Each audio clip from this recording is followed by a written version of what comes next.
Hello friends, সবাই কেমন আছো? আশা করি সবাই ভালো আছো। সুস্মিতা সুইট ব্লগসে নতুন একটা ব্লগ নিয়ে তোমাদের সাথে চলে এলাম গল্প করতে, শেয়ার করতে। তোমরা সবাই ভালো আছো? শীত তো হালকা হালকা পড়ে গেছে, যেহেতু আমরা গ্রামের দিকে থাকি। যাই হোক, আজকে কিন্তু রূপচাঁদা মাছ রান্না হচ্ছে। তো সকালবেলা উঠে অফিসে তোমাদের দাদাভাই যখন অফিসে যায়, তো সেই দিনকে খুব তাড়াহুড়ো থাকে। একটু স্নান করে তুলসী তলায় জল দিয়ে আমি চলে আসি রান্নাঘরে। রান্না করে তাকে তাড়াতাড়ি 9টার মধ্যে টিফিন গুছিয়ে দিতে হয়। তো ভাতটা বসিয়ে দিয়েছিলাম আর এদিকে মাছটা ভেজেও নিলাম। আজকে আমি এই রূপচাঁদা মাছটা রান্না করছি কি দিয়ে, দেখো। চিনতে পারছো এটা কি? বুঝতে পারছো কি এটা? মনে হয় পারছো না। যাই হোক, আমিই বলে দিই।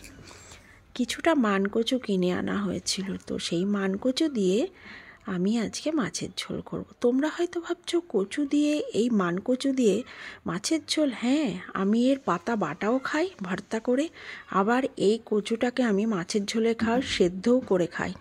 তো মানকচু আনার পরে, বাজার থেকে আনার পরে আমি কিন্তু একটু সেদ্ধ করে খেয়ে দেখেছিলাম, গলা কিচ্ছু চুলকায়নি।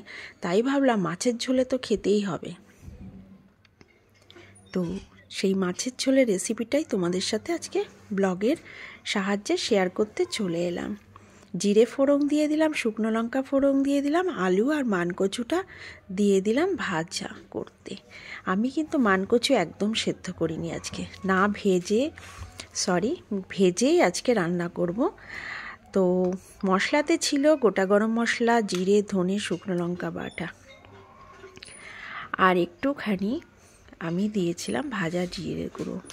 আমার মা বলতো ভাজা জিরের গুঁড়োও কিন্তু দেবে, তাহলে তরকারিতে টেস্ট হয়।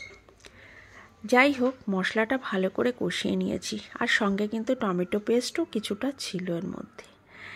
সেই পেস্টটা আমি তোমাদেরকে সেই কী দিয়েছিলাম দেখাইনি, স্কিপ করে গেছি। যাই হোক, মশলাটা প্রায় কষানো হয়ে গেছে। দেখো, মশলাগুলো পুরো গায়ে গায়ে লেগে গেছে। আবার এদিকে দেখছি মানকচুটা অনেকটাই সিদ্ধ হয়ে এসেছে। তা তোমরা এই রকম মানকচু দিয়ে আলু দিয়ে মাছের ঝোল খেতে কে কে ভালোবাসো? আর যেহেতু একটু ঠান্ডা পড়েছে, আর আমি তো তরকারিতে একটু গরম জল দিই, তো মাছের ঝোলের জন্য আমি একটু গরম জল পাশের ওভেনে বসিয়ে রেখেছিলাম, সেটা দিয়ে দিলাম। তাড়াতাড়ি ঝোলটা ফুটে উঠলো, দেখো। ঝটফট রান্না করতে হবে না, অফিস তো তাড়াতাড়ি। আর শীতকালের টাইমটা যেন কিভাবে কেটে যায়।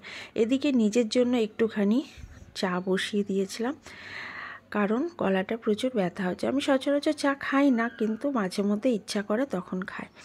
ব্যাস, আমার চাও হয়ে এসেছে। চা খেতে খেতে মাছের ঝোলটা নামিয়ে নেব, প্রায় হয়ে আসবে। তো দেখলাম মাছের ঝোলটা বেশ ভালো মতো ফুটে গেছে। এইবার আমি মাছের পিসগুলো দিয়ে দিলাম। কিছুক্ষণ ফোটানোর পরে মাছের ঝোলটা নামিয়ে নেব।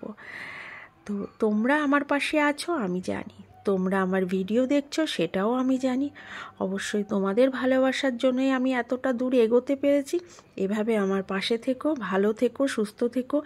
আমার চ্যানেলের নতুন বন্ধু হলে অবশ্যই বন্ধু হয়ে যেও, চ্যানেলের সঙ্গে যুক্ত হয়ে যেও।